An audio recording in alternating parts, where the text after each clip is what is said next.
It starts with the mundane, doesn't it? The quiet moments. The silence between the thunder and the rain. You were sitting in your living room, the only light in the house coming from the blue flicker of the television set. It was late. The kind of late that feels heavy, where the air in the room has settled and cooled, pressing down on your shoulders like a wool blanket.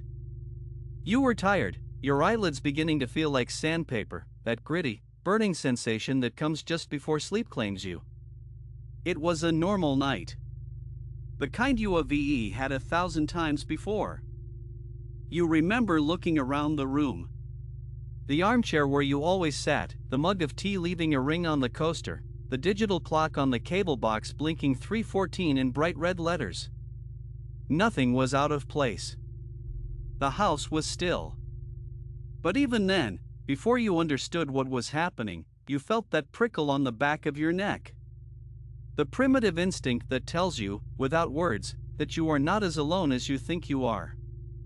You dismissed it, of course. We always do. You took a sip of your tea and turned your eyes back to the screen. Then came the first blink. Eta as a reflex.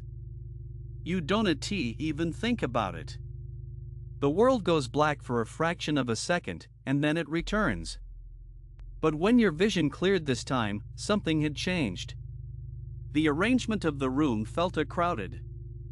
The air in the corner, near the bookshelf, seemed denser, darker, as if a shadow had pooled there that hadn't been there a moment ago. You told yourself it was a trick of the light. The television had flickered, casting a long, distorted shadow. You rubbed your eyes with the heels of your hands, trying to wipe away the exhaustion, and looked again. The corner was empty. Just books and dust. You settled back in, the leather of the chair creaking softly beneath you. You tried to focus on the show, but your attention kept drifting. The silence in the room was changing. It wasn't empty anymore, it was listening. You could hear the low hum of the refrigerator from the kitchen, the distant groan of the house settling in the foundation, but underneath those sounds, there was a stillness that felt predatory. You felt the urge to move, to shift your weight, but you felt frozen. If you moved, you might acknowledge it.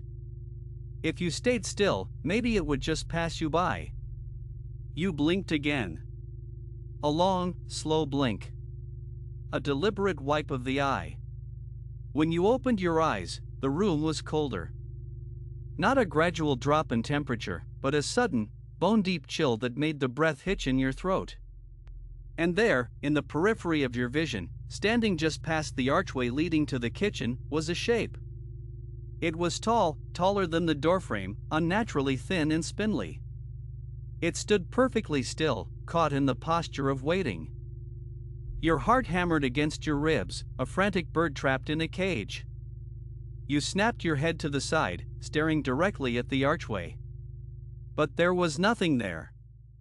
The hallway was empty, bathed in the pale, gray light of the street lamp outside.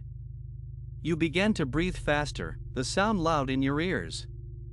You were shaking your head, telling yourself you were hallucinating. Sleep deprivation. It does strange things to the mind. You reached for the remote, your fingers fumbling, the plastic feeling slippery and cold. You needed to turn on a lamp. You needed the yellow, warm light of a bulb to chase away the shadows that were growing in the corners of your mind. You reached out to the side table, but you had to blink. Just once, a quick flutter of the lashes. In that split second of darkness, you felt a shift in the air pressure. The room compressed. When your eyes opened, the shape was closer. It wasn't in the hallway anymore. It was standing halfway between the kitchen and the couch. It was featureless, a void in the air, a silhouette cut from midnight. It had no face that you could see, no eyes, no mouth, but you could feel its gaze. It was heavy. It bore down on you like the weight of the ocean. You could feel the damp, cold radiation coming off it. You stopped breathing. You didn't want to blink. You realized it then. The terrible rule that governed this thing.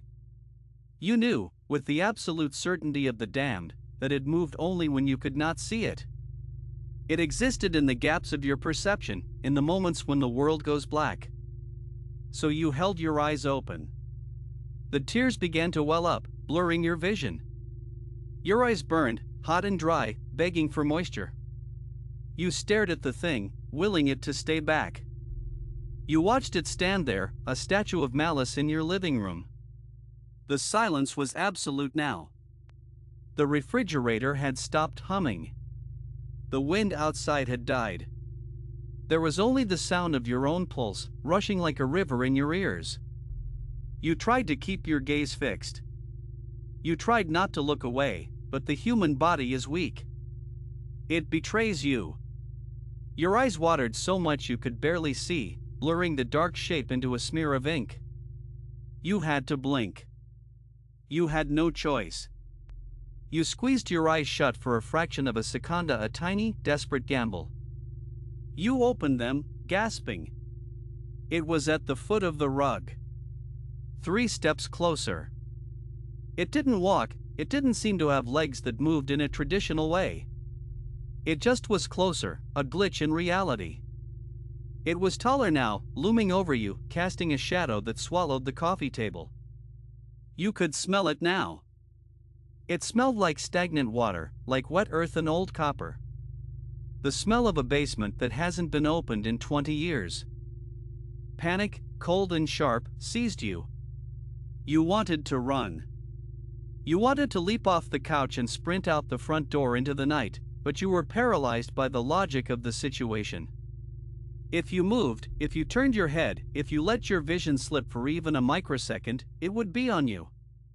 You were locked in a staring contest with a predator that could cross the room in the time it took to moisten your eyeballs. Your eyes screamed. The muscles twitched. The urge to blink became an itch, then a burn, then a screaming demand. You could feel the tremors in your eyelids. You tried to focus on its lack of features, trying to find a focal point that didn't exist.